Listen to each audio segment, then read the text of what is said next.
नमस्कार. आज वॉटरप्रूफिंगसाठी केमिकल बनवायला चालू आहे. ह्याचं प्रमाण असं असतं की 1 किलो लिक्विडसाठी लिक्विड हे डॉक्टर फिक्सचं लिक्विड हे 301 किलोमध्येच मोजलं जातं आहे, ते लिटरमध्ये मोजलं जात नाही. आणि त्यासाठी 1 किलो लिक्विडमध्ये 1 किलो सिमेंट या प्रमाणामध्ये मिक्सर तयार करून घ्यायचं आहे. मिक्सर असं तयार करायचं की तुम्हाला ब्रशनं ते लावता आलं पाहिजे. जादा घट्ट आणि जादा पातळ पण नाही आहे. आपण वॉटरप्रूफिंगसाठी जो सिंक सिलेक्ट केलेला आहे त्या सिंकचा आपण एकदम हे करून घेतलेला आहे, क्लीन करून घेतलेला आहे. पूर्ण असा टाच्या मारून वगैरे सगळी धूळ वगैरे काढलेली आहे, त्याची पूर्ण ब्रशनं वगैरे धूळ काढला आहे आणि ब्लोअर मारून पूर्ण धूळ काढलेली आहे. आणि सिंक हा फुल प्रेशर वॉटरने धुवून घेतलेला आहे. मग तो सुकल्यानंतर आपण आता यामध्ये ब्रश मारण्यासाठी करणार आहोत.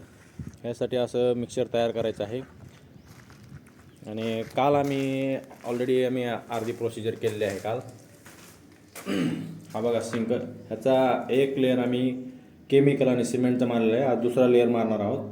आणि त्याच्या आधी तुम्हाला लिकेज पाईप टाकून घ्यायचा आहे की जेणेकरून त्यामध्ये पाणी थांबणार नाही.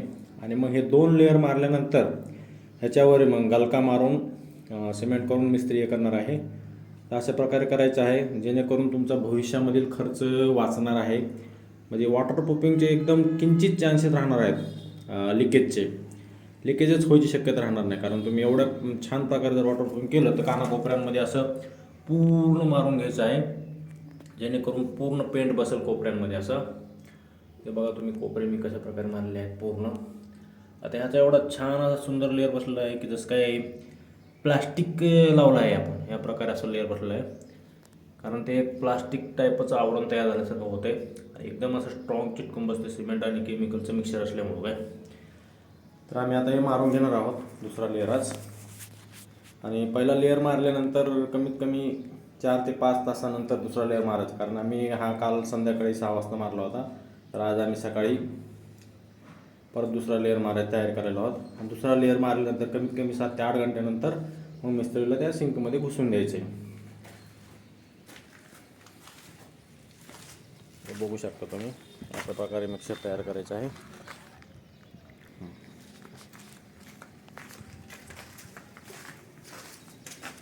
चप्पल सुद्धा बाहेर सोडायची आहे आपल्याला, बिलकुल मध्ये धूळ जाऊन द्यायची नाही आहे. तर हे अशा प्रकारे एका साईडनं मारायला चालू करायचं आहे. पहिल्या आधी कोपरे मारून घ्यायचे पूर्ण, खालचे वरचे पूर्ण. कारण तिथं व्यवस्थित असं लिक्विड बसायला पाहिजे केमिकल एकदम. कारण जे लिकेज होतं ते तिथूनच होतं जास्तीत जास्त, कोपऱ्यांमधूनच.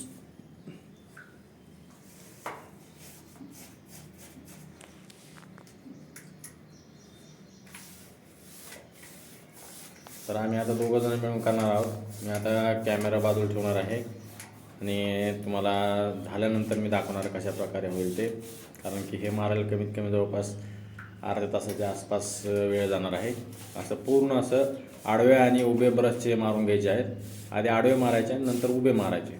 कारण की जे काही छिद्र राहिलेले असतात, बारीक बारीक छोटे छोटे पोर्स राहिलेले असतात, ते पूर्ण ह्या केमिकलनं पॅक होऊन जातात.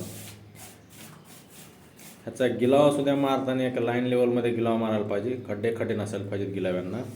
कारण गिलाव्याला काय करतात, तिथं फरशी बसणारे म्हणलं व्यवस्थित लक्ष देत नाहीत आणि कशा प्रकारे गिलावा मारून सोडतात. तर तसं न करता त्यांना पूर्ण एका लेवलमध्ये गिलावा मारून घ्यायला पाहिजे. कारण गिलाव्यामध्ये जर छिद्र राहिले तर तिथून पाणी लिकेज व्हायचे चान्सेस असतात. तर मी आता अशा प्रकारे आता कॅमेरा बाजूला ठेवणार आहे आणि पूर्ण झाल्यानंतर तुम्हाला दाखवतो.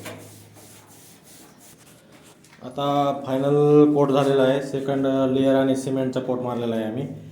तर अशा प्रकारे मारून घ्यायचं एकदम पूर्ण छानपैकी असं. आता तुम्ही बघू शकता एकदम कसं क्लीन दिसत आहे. आता सध्या ब्ल्यू कलर दिसत आहे, नंतर थोड्या वेळाने वाळल्यानंतर याचा असा ग्रीनिश टाईप कलर तयार होतो सिमेंटसारखा.